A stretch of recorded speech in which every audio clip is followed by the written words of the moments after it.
आहे अब तेरे दर पे हाथ फैलाए हुए, आए हैं अब तेरे दर पे हाथ फैलाए हुए, हम खार हैं बदकार हैं डूबे हुए जुल्मत में, कुछ भी है लेकिन मौला तेरे महबूब की उम्मत में है। बुझेन ना कथा এদিন বুঝেন না উর্দু বুঝেন না এই মৌলবি তল পেলেন না বুঝিস না চুপ সবকা আমিনে না কবি কেবল কেন দলিনের পরে আমিন শিখছস গাধা। हम खारा है बदकार है डूबे हुए जुल्मत में, कुछ भी है लेकिन मौला तेरे महबूब के उम्मत में है। এবার আসলটা रहम कर अपना न आईने करम को भूल जा, हम तुझे भूले हैं लेकिन तू न हमको भूल जा। এমন আমিন কেবেন না ফিটা মতো রে ফিটা আল্লাহ দলিনের পরে আমিন যেটাই দেয় না হানাফিয়াদের নিকটে আসতে বলা হইল মুস্তাহাব। কি রে বেটা ইয়ানো কি আসতে বলা মুস্তাহাব?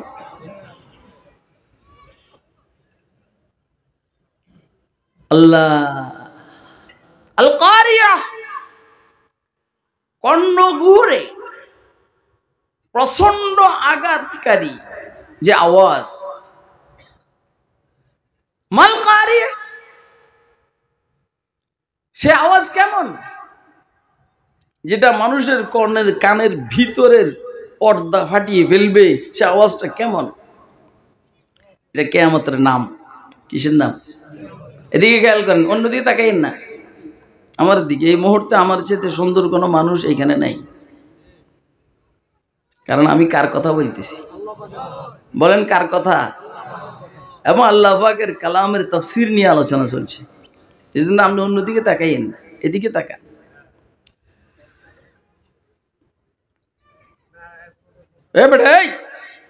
বেয়াদব কোথায় করেন, এর কামসাবি দিয়ে বাইর করে দেন। তুই কি এটা নুরুল হক সব মনে করছিস না?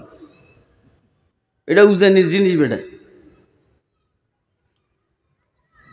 কত বড় উদ্যা।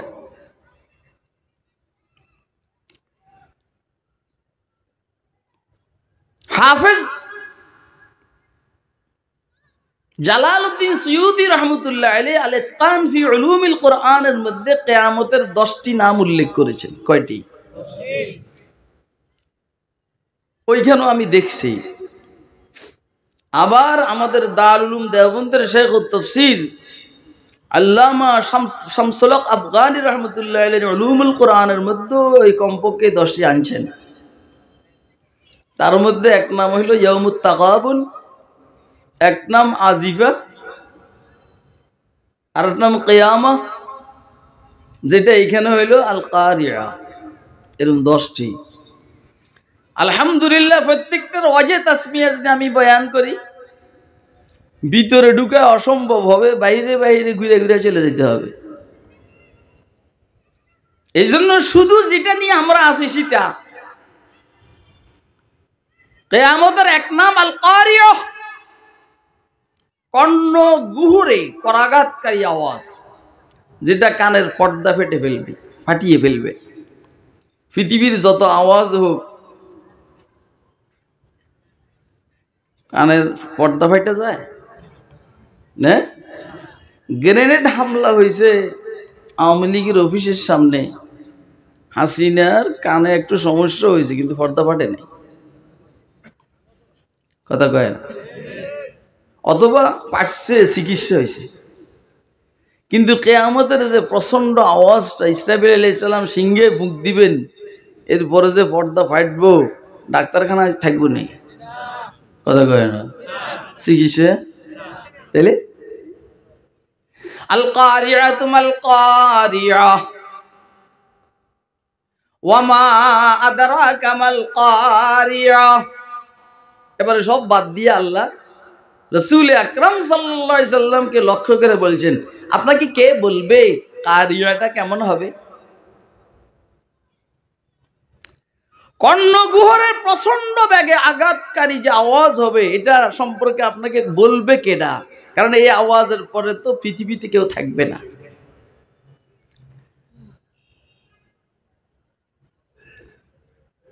সাংবাদিক থাকবে না, আমার দেশ পত্রিকা থাকবে না, এরপরে ধরেন আর কন্যা কিছু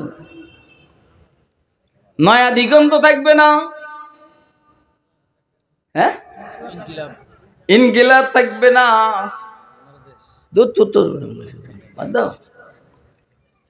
কোনো কিছুই থাকবে না। থাকবে নি? আমার ফাঁকে ফাঁকে একটু দুষ্টামি খেয়াল হয়, আমি দুষ্ট মানুষ। আরে এই সময় যদি আমি থাকতাম, সারা দুনিয়ার যত মোবাইল আছে সব ঢোকাই লইতাম, আর ব্যাংকগুলোর যত টাকা সবগুলোর মালিক আমি কইতাম। পরে আবার খেয়াল হয়, ওমা কাঁচামরিচের দোকান তো থাকবে না, ল্যান্ড ক্রুজার প্রাডো গাড়ির শোরুমও তো থাকবে না, তো টাকা দিয়ে কি করব? এই কথাটাই রব্বে কারীম বলছেন, ওমা আদরাকা মাল কারিয়া ওমা আলামাকাল কারিয়া। রাসূল আপনাকে কে বলবে কারিয়া কি? এই প্রচন্ড গতির আওয়াজটা কেমন হবে এটা আপনাকে কে বললে তো আমি বলবো, আর কে বলবে? জিবরাইল থাকবে না যে ওহী নিয়ে আসবে, মিকাইল, ইসরাফিল, আজরাইল থাকবে না, সাংবাদিকরাও থাকবে না, তাহলে কে কোট করবে? ওয়ামা আদরাকা মাল কারিয়া। বুঝতেছেন কথা? এবার আপনি শুধু এইখান থেকে বুঝে নেন যে কিয়ামতটা কেমন হবে।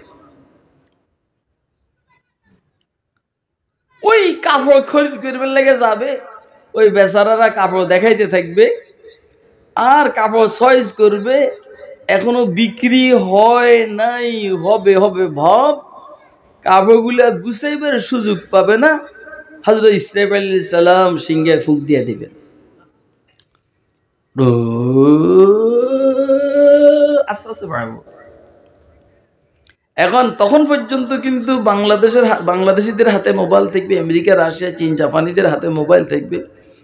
ভাই বাংলাদেশে এরকম একটা আওয়াজ শুনতেছি, ওরা আমরাও তো শুনতে আছি, রাশিয়াওয়ালারা একই, ভারতের মোদি কহ কাউয়া কাদির, বুঝতেছেন না? আরে কথাতে এগুলো তাফসীরে আলোচনা হবে এবং এখনকার চাহিদা যেটা রানিং ইস্যু সেটাও আসবে। এই জন্য এটা অ্যানালগ তাফসীর মাহফিল নয়, এটা ডিজিটাল তাফসীরুল কোরআন মাহফিল এবং স্মার্ট। আমি নিজেও ফির হিসাবে অ্যানালগ না, ডিজিটাল এবং স্মার্ট। দেখেন না চলাফেরা, গাড়িটাও তো যারা দেখার দেখছেন খুব কম দামি, তাও 40। আল্লাহ, কিয়ামত যখন হবে, গরুর দুধ দহন করবে কিন্তু খাওয়ার সুযোগ পাবে না। আর ওই দিনও তো কোটি কোটি মানুষ তাদের বাসা বাড়ি বিল্ডিং এর কাজ নিয়ে ব্যস্ত, কিন্তু হবে কথা কয় না। আল্লাহু আকবার। একটু চোখটা বন্ধ করেন, চোখটা বন্ধ করে একটু দেখেন তো কিয়ামতটা কেমন হবে। আমার যদি শক্তি থাকতো তো আমি আপনাদেরকে দেখাইতে পারতাম, কিন্তু এই শক্তি আমার নাই, কিন্তু আমি অনুভব করতেছি যে হবে কেমন। এই জন্য আমি বহুদিন যাবৎ কোনো বিল্ডিং টিল্ডিং করার খেয়াল করি না, এর কিয়ামত তো হয়ে যাবে, বিল্ডিং করে লাভ কি? এর 2-1 বছরের মধ্যে মাথায় ঢুকছে না তোমার দরকার না হইলেও তো সন্তানের দরকার। যেমন আমার দুলাভাই বাড়িতে করছে, আমি দেখছি। তোমার মতো বুজুর্গ যদি বিল্ডিং করে তো আমার মতো ছাগলে কিনবে। কথা কয় না কেন? আপনাকে আমার কথা বুঝতেছেন? কে কে বুঝতেছেন? দোনো হাত উঠে দেখান, দোনো হাত, দোনো হাত। ও ব্যবসায়ীরা খেয়াল করে শুনি, আজকে তো করে খাইছি আমি, খাওয়ার জন্য লম্বা টাইম লাগবে, কি টাইম? আল কারিয়া, তোমাল কারিয়া, ওয়ামা আদরাকা মাল কারিয়া, পুরা বিবরণ আল্লাহ দেন নাই। কারিয়াটা কেমন হবে পুরা বিবরণ আল্লাহ দেন নাই। আল্লাহ রাব্বুল আলামিন আমার মাওলা শুধু দুইটা এক্সাম্পল দিয়েছেন। ইয়াউমা ইয়াকুনুন নাসু কাল ফারাশিল মাবসুস, এক নম্বর। ওয়া তাকুনুল জিবালু কাল ইহনিল মানফুশ, দুই নম্বর। কিয়ামত কেমন হবে? কেমন হবে? আল কারিয়া কেমন হবে? যেই দিন, কবে হবে? যেই দিন সমস্ত মানুষ বিক্ষিপ্ত পতঙ্গার পোকার মতো হয়ে যাবে। এটা কিচ্ছু বুঝেন না আপনারা, হারামও বুঝেন না, বুঝাইলে বুঝবেন।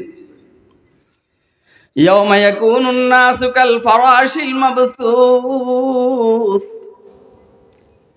আল ইনসান। আপনি ধরেন আলিফ লামে জিনসি ইস্তিগরাকি,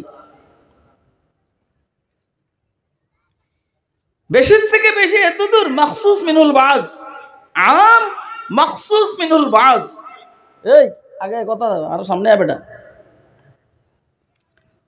কই বেটা স্টেজে মৌলবি কই? খতিব আজম সিদ্দিক আহমদ সাহেব রহমতুল্লাহ আলাইহির বয়ানে মৌলবিরা সামনে না থাকলে হযরত বয়ান করতে পারতেন না।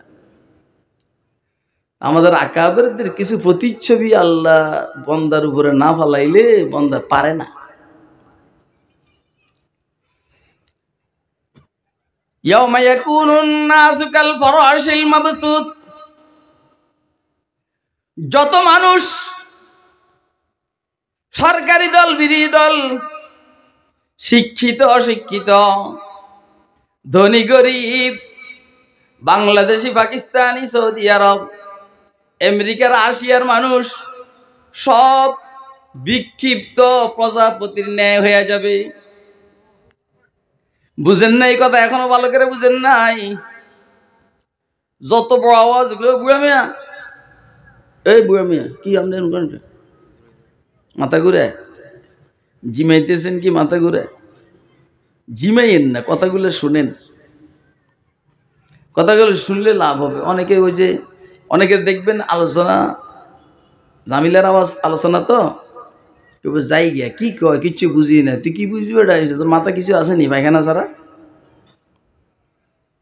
মাথায় কিছু লইয়া বসবি, তুই বুঝবি। যারা বসছেন তারা কি বুঝতেছেন? হ্যাঁ, কে কে বুঝতেছেন? হাতুড়ি দেখেন তো। মনোযোগ দিয়ে শুনবেন তো বুঝবেন। আপনারা না বুঝার কারণে আমাদের মৌলবীরা মূল তাফসীর আলোচনা করে না, ওই বোমবাং করে আসতে বাগে। আপনারা কোন কত বড় মুফাসসিরে কোরআন ঢাকা। এখানে যদি একটা বিকট আওয়াজ হয়, এখানে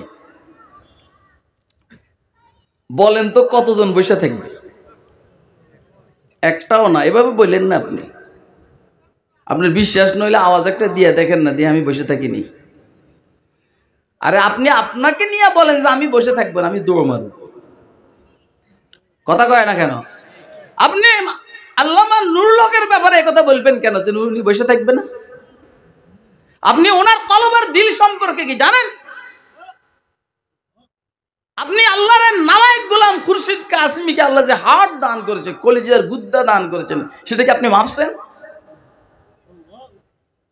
হ্যাঁ, তা আপনি এটা বলেন কেন কেউ বসবে না?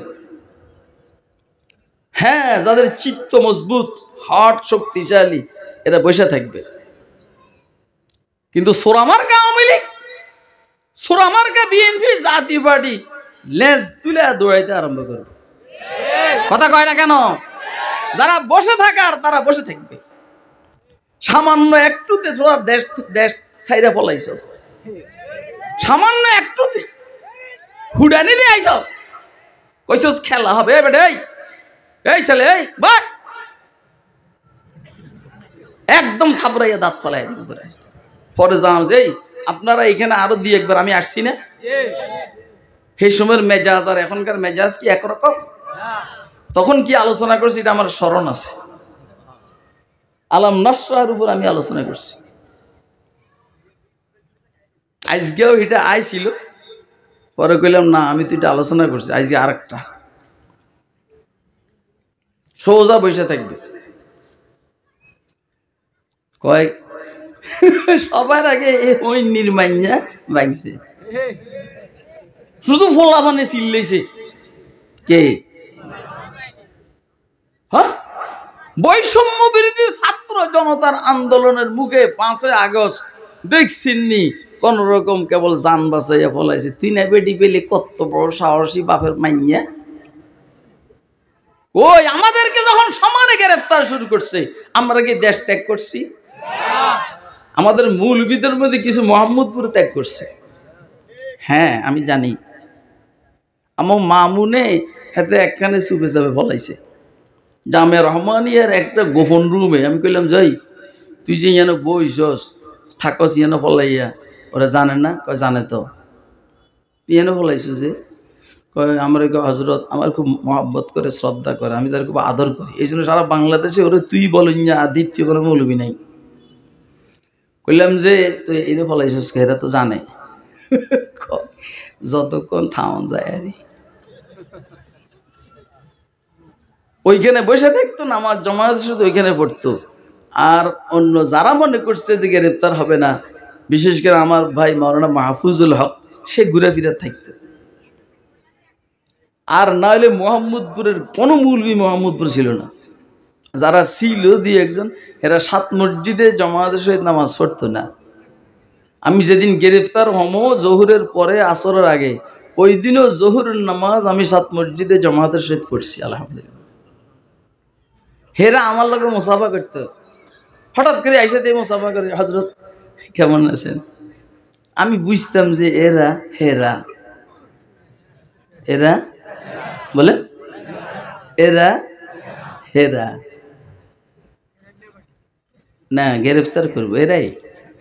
আমাকে 4-5 দিন আগের থেকে মনিটরিংয়ে রাখছে যে আমি কোন দিকে যাই না যাই। আমি তো বাসার ভিতরে থাকি, নামাজ পড়তে যাই, আসি।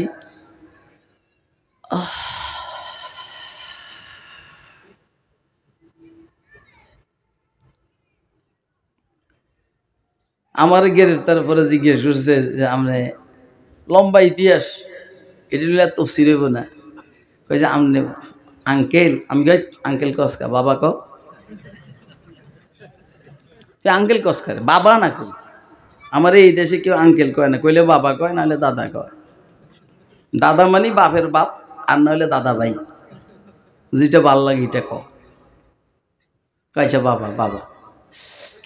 সবাই যে ফলাইছে, আমরা যে ফলান না। হ্যাঁ, আমি বললাম 2 কারণে। কাশ্মীর কথা আমি কই না। এক কারণ হইল আমি ফলামো কই, আমি ফলামো কই বাংলাদেশের কত জি এনে যাই, এনে তো তো লোক আছে, কথা কয় না। আর তোরা না ফটোটা ছেড়ে দিছস, তাইলে আর ফলাই লাভ কি? আরে এমনিও তো মানুষ আল্লাহর রহমতে চিনে, যেটা প্রসিদ্ধ চোর এটারে সবাই চিনে। ফিচি হান্নান মুরগি মিলন এরশা শিকদারে সবাই চিনে না, আমরা এরুমেরই। আমি কেমনি কই যে আমি বুজুর্গ, তাও তো একবার কই এলাইছি। দ্বিতীয় কারণ হলো আমি যদি বলাইতাম তো তোদের আমাকে গ্রেফতার করতে কষ্ট হতো। আমি তোদেরকে কষ্ট দিতে চাই নাই রে বাবা, এই জন্য আমি সবসময় বাসায় ছিলাম। হায় রে হাসি হেদের। যা হোক, পরে হেরা হেরা মন্তব্য করছে আমার ছেলে, আমার সফর সঙ্গী আজকে আমার সাথে আসছে, এতে কিন্তু দূরে দূরে থাকে সবসময়। মানে এরা পুরা মজমার হালাতকে পর্যবেক্ষণ করছে, যা বুঝে বয়ান করতেছে উম্মতের হালাত কি, খাইতেছে নি উম্মতে, এটা মনিটরিং করছে।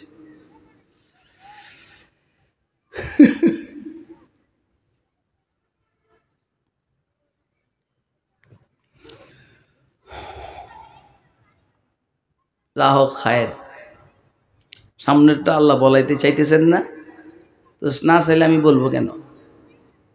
জোর করে কথা কোন যায়? আল্লাহু আকবার। দোস্ত সাহাবা, রব্বুল আলামিন দুইটা এক্সাম্পল দিলেন অথবা কিয়ামতের কিঞ্চিত স্যাম্পল আপনাদের সামনে প্রকাশ করলেন। পৃথিবীতে দুনিয়াতে যত অঘটন ঘটে, দুর্ঘটনা ঘটে, অনেক টাইমে মানুষ নিজেকে ঠিক রাখে, প্রচন্ড আওয়াজের মধ্যে বসে থাকে। কিন্তু আমি বক্তব্য দিচ্ছিলাম, বেশি প্রচন্ড না, তারপরেও হাসিনা থাকতে পারে নাই, বেশি প্রচন্ড আওয়াজ হয় নাই। এই আওয়াজ কি কারো কানের ছিদ্র বন্ধ হয়ে গেছে? হ্যাঁ, ওই যে ছাত্র জনতার বৈষম্য বিরোধী আন্দোলনের স্লোগান দিছে, আমি কে তুমি কে রাজাকার রাজাকার, কথা কয় না? এটা একটা আওয়াজ হইব। তুমি কে রাজাকার, আমি কে রাজাকার। বাহ, ঠিকই তো আছে। আপনারা এটার সাথে একমত না? বুঝেন না তো, এই জন্য আমি কইতে আছি ডিজিটাল আলোচনা চলছে, শুনালাম। তুমি কে রাজাকার, আমি কে রাজাকার। এই জন্য আমার বক্তব্য হলো, এদেশে কেউ মুক্তি বাহিনী নাই, সবাই রাজাকার। আর মুক্তি বাহিনী হইলে সবাই মুক্তি বাহিনী, রাজাকার হইলে সবাই রাজাকার। কেমনে জানি বুঝাইলে আপনারা বুঝবেন। রাজাকার মানে স্ব ইচ্ছা যে সেবা দেয় তাকে বলে রাজাকার। ইসমে ফাইল তারকিবির সিগা রাজাকার। ইসমে ফাইল তারকিবি ফারসিতে। যদি আমি জিজ্ঞেস করি তালিবুল ইলমদেরকে রাজাকার ইসমে ফাইল তারকিবি কেমনে বলো তো, হাক্কা বাক্কা খায়া যাবে অনেকেই, হয়তো দুই চারজনে পারবে। তুমি কে রাজাকার, আমি কে রাজাকার, ঠিকই তো আছে, কথা কয় না? হাসিনার মুখে খাইছে সব রাজাকারের বাচ্চা, ঠিক নিবে ঠিক? আরে কথা কয় না? হাসিনার মুখে খাইছে, কয় এরা রাজাকারের বাচ্চা। ফোলা মানে এটা নিয়ে নিছে লুপে, নিচে কয় তুমি কে রাজাকার, আমি কে রাজাকার। তার মানে হলো কেউ পাকিস্তানের রাজাকার, তার মানে হলো কেউ আমেরিকার রাজাকার, তার মানে হইলো কেউ ভারতের রাজাকার। একটু পরে ছিল, শেষ হয় নাই এখনো। তার মানে হলো কেউ ইসরায়েলের রাজাকার, কেউ চীনের রাজাকার, কেউ জাপান আর জার্মান রাজাকার। আমি যদি বলি বিএনপি চীনের রাজাকার, আমি যদি বলি আওয়ামী লীগ ভারতের রাজাকার, আমি যদি বলি একটা জনগোষ্ঠী পাকিস্তানের রাজাকার, আর বাকিরা ইকতামকা, এর মধ্যে আমাদের কেউ কেউ আছে মদিনার রাজাকার। কার রাজাকার বলেন না? আর কেউ আছে আল্লাহর রাজাকার, স্ব ইচ্ছায় আল্লাহর দ্বীনের জন্য সেবা দেয়, তারা হলো আল্লাহর রাজাকার। এবারে বলেন আমরা কি রাজাকার? বলেন আমরা কি কার রাজাকার? নিচে নামেন, নবীর রাজাকার, মদিনার রাজাকার, কথা কয় না কেন? আর তোরাও রাজাকার, তোরা ভারতের রাজাকার, কথা কয় না কেন? আচ্ছা জামাতের রাজাকার বলে তো জামাত পাকিস্তানের রাজাকার, আচ্ছা ঠিক আছে, সবাই তো রাজাকার, তাহলে আমরা রাজাকার হলে অসুবিধাটা কি? বলো না দোষ কি? টাকার পিছে দুনিয়া ঘুরে, আমি ঘুরলে দোষ কি? বলো না দোষ কি?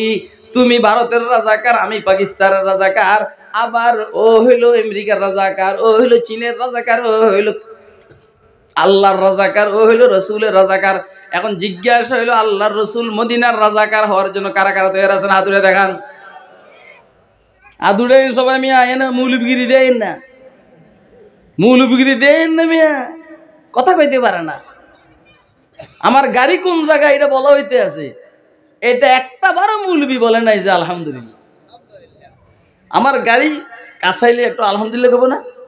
এত বড় ফিরের সাথে তোর নেসবত বেটা, তুই একটু আলহামদুলিল্লাহ বলতে পারস না? তুই কি কসুর মৌলবী এসেছিস বেটা, যে মৌলবীর মালিকের সাথে সম্পর্ক নাই, আলহামদুলিল্লাহ বলতে পারে না, এই মৌলবী কি মৌলবী? আরে কথা কয় না? হাসতে কর আদার জবানে পহলবী, হাসতে কর আদার জবানে পহলবী, মৌলবী ও মানবী ও মতনবী। তাহলে রাজাকার ঠিক আছে তো আমরা? কার? আর কার? আর কার? এই জন্য সামনের সংসদ চাইতেছি রাজাকারদের সংসদ হবে। সামনের ইলেকশনে রাজাকাররা পাশ করতে হবে। এখন আর আওয়ামী রাজাকার চলবে না, বিএনপি রাজাকার চলবে না, জাতীয় পার্টি রাজাকার চলবে না, ইসলামী রাজাকার চলবে। এই জমিনে দিন কায়েমের জন্য, রাজাকারি করার জন্য কারা কারা তৈরি আছেন হাত উঠায় দেখা। আমার কথা বুঝতেছেন আপনারা? হ্যাঁ, মাশাআল্লাহ মাশাআল্লাহ। বুঝে না? না বুঝার কথা না। এটা তো ইলমি একাডেমিক আলোচনা নয়, এটা হইলে মিক্সার বানাইয়া খাওয়াইতেছে, মিক্সার।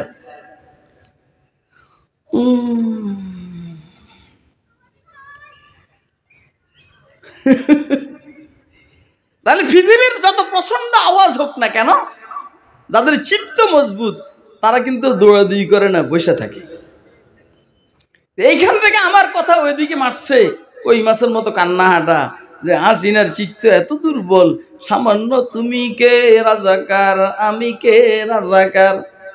ওবায়দুল কাদেরও বলাইছে, শামীম ওসমানও বলাইছে, হাসান মাহমুদও বলাইছে, আসাদুজ্জামান খান কামালও বলাইছে, ডিজির প্রধানও বলাইছে, ডিজিএফআই এর প্রধানও বলাইছে, এনএসআই এর প্রধানও বলাইছে।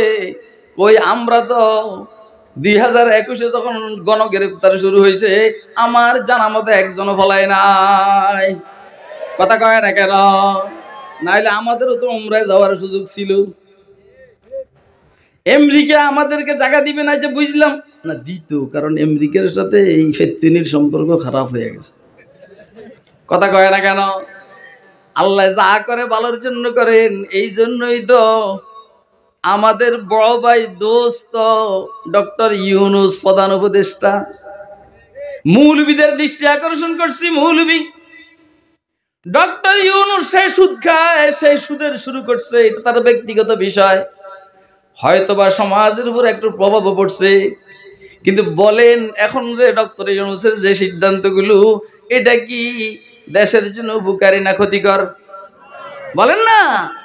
এই জন্য সব মৌলবীকে আমি বলবো, মৌলবী রাজনীতি বুঝো। হায় আহলে সিয়াসত কে ওহি হে বেটাই যা, হায় আহলে সিয়াসত কে ওহি গো নাকামো পেচ, হ্যাঁ আহলে সিয়াসত কে ওহি গো নাকামো পেচ, শায়ের উसी अफलास तखय्युल में गिरफ्तार, शायर उसी अफलास तखय्युल में गिरफ्तार। মৌলবী রাজনীতি বুঝতে হবে। মৌলবী সুল্লাম নিয়ে ব্যস্ত থাকলে হবে না। মৌলবী মাইবুজি, মোল্লা হাসান সদরা, শামসবাজ নিয়ে ব্যস্ত হবে, হইলে চলবে না। মৌলবী শাইখুল হাদিস গিরিয়ে দেখাইও না, মৌলবী কেবল শাইখুল হাদিস দেখাইও না। ইমাম বুখারীর জীবন মুতাআলা করো, উনি কি কাম করছেন। ইমাম মুসলিমের তারিখ মুতাআলা করো, উনি কি করছেন। তোমার মাযহাবের ইমাম ইমাম আযম আবু হানিফা রাজনীতি করছেন কিনা সেটাও তুমি একটু দেখো। ইবনে তাইমিয়া তো জীবনের বিশাল অংশ জেলখানার মধ্যে ছিল, ওনার তারিখও তুমি মুতাআলা করো। কথা কয় না কেন? কয় আমাদের মাদ্রাসার মধ্যে কোনো রাজনীতি নাই। তোর কওমি মাদ্রাসার মধ্যে রাজনীতি নাই, তার অর্থ হইলো তুই পরিপূর্ণ মৌলবী না। কথা কয় না?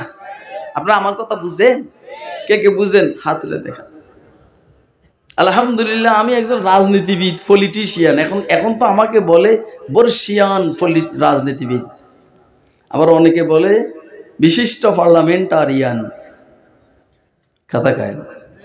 দোয়া করবেন যেন আগামী নির্বাচনে আল্লাহ আমাকে গুছাইয়া গাছাইয়া সংসদে নিয়ে যান, এবং আল্লাহ আমাকে যেন দেশের রাষ্ট্রপ্রধান হওয়ার তৌফিক দান করে। তো খেলা দেখবেন, খেলা কারে কয়? মৌলবীরা বেটা রাজনীতি বুঝে না। আমি মেয়া দেশের বড় বড় রাজনীতিবিদদেরকে রাজনীতি শিখে আজ যে বইলে ফেলায় আল্লাহ যা করে মরিয়ার পেয়েছে। আমরা বংশগতভাবে সালাউদ্দিন আইয়ুবীর বংশধর, সুলতান সালাউদ্দিন আইয়ুবীর বংশধর। বেটা বুঝার চেষ্টা কর। তেগে আইয়ুবী নগাহে বায়াজিদ, তেগ মানে তরবার, আর আর বায়াজিদ বুস্তামের নজর, রুহানি নজর। তেগে আইয়ুবী নগাহে বায়াজিদ, গঞ্জে হায় হর দো আলম রাকালি। মানুষ তোমাকে কেবল ভক্তি করবে, তোমার কাছে শক্তি নাই। মানুষ তোমার শক্তির কারণে দুর্বল, মগর তোমার কাছে ভক্তি নাই। এই দেশের মানুষগুলো দুই ধরনের, কারো কাছে মিম্বর আছে, কারো কাছে সংসদ আছে। কেউ মিম্বরের মালিক, কেউ সংসদ সদস্য হিসাবে সংসদের মালিক। এই জন্য ইসলামের 12টা বাজতেছে। আমি বলবো যাদের কাছে মিম্বর আছে এবং তাদের কাছে সংসদ যদি হয়, ইসলামী হুকুমত কায়েম হবে। কথা কয় না কেন? বহুদিন পর্যন্ত এরা আমাদের মাথার মধ্যে লবণ রেখে বাড়ি খায়, আমাদের মাথার মধ্যে কাঁঠাল ভেঙে খায়। আমার তো আর এদেরকে একটা মুহূর্ত সময় দিতে মনে চায় না। এখন আমরা ইনশাআল্লাহ তোদের মাথার মধ্যে লবণ রেখে বড়ি খাবো, তোদের মাথার উপরে কাঁঠাল ভেঙে আমরা খাবো। আপনারা কি তৈরি আছেন? নি কে কে তৈরি আছেন? হাত উঠাই দেখান।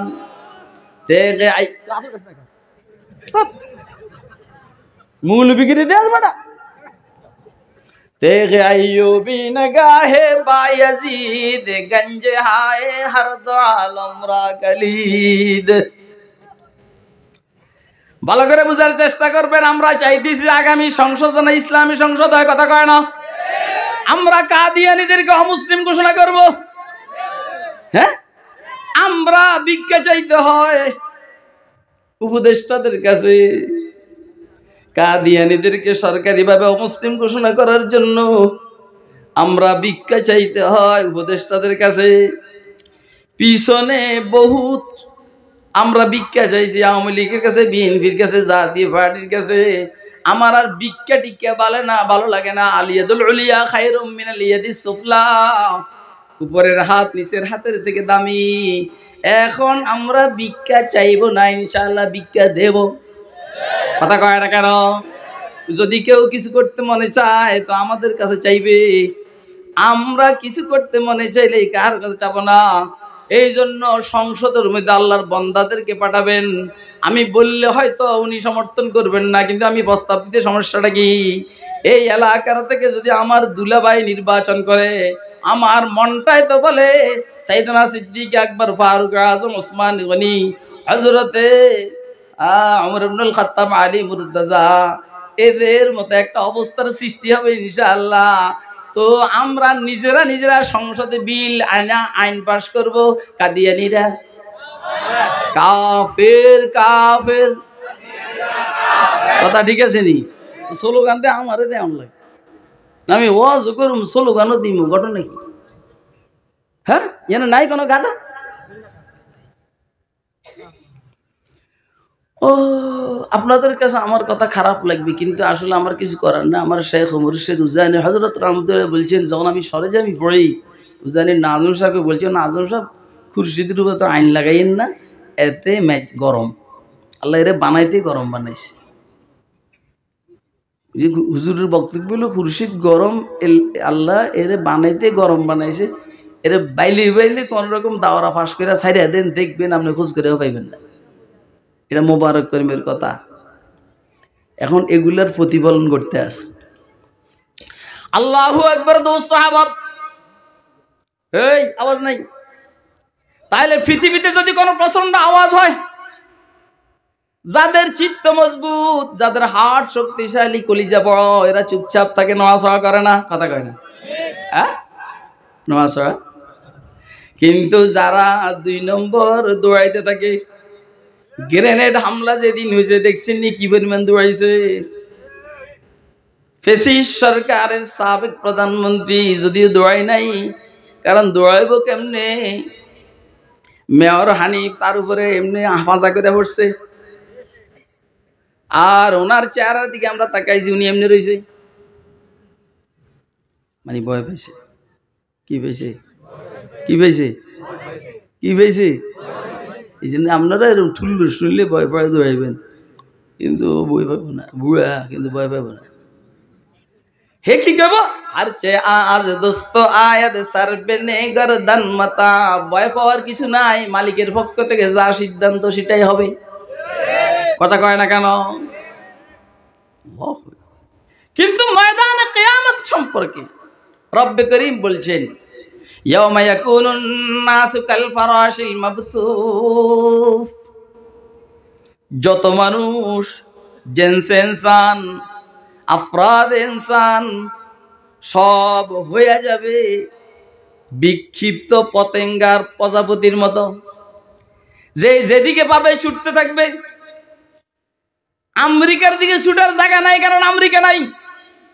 রাশিয়ার দিকে ছুটার কোনো জায়গা নাই, সুযোগ নাই, কারণ রাশিয়া থাকবে না, চীন, জাপান, জার্মান, ভারত থাকবে না। এখন তো সব পলাইছ ভারতে, তখন ভারতে নাই, সব শেষ। কথা কয় না কেন? দৌড়বো এদিকে দিকে। সুবহানাল্লাহ। অথচ ইনসান, মানুষ কাইফিয়াতের দিক থেকে, মানে রুহানি শক্তির দিক থেকে মানুষের চাইতে শক্তিশালী কোন মাখলুক আল্লাহ সৃষ্টি করেন নাই। বাঘে যখন গুলির আওয়াজ শুনে তখন একটু দৌড়াদৌড়ি করে, সিংহ যখন বোমের আওয়াজ শুনে একটু এদিক সেদিক দৌড়াদৌড়ি করে। চিত্ত মজবুত ওয়ালা মানুষ বোমের আওয়াজ শুনে চুপচাপ বসে থাকে আর বলে লা ইলাহা ইল্লাল্লাহ,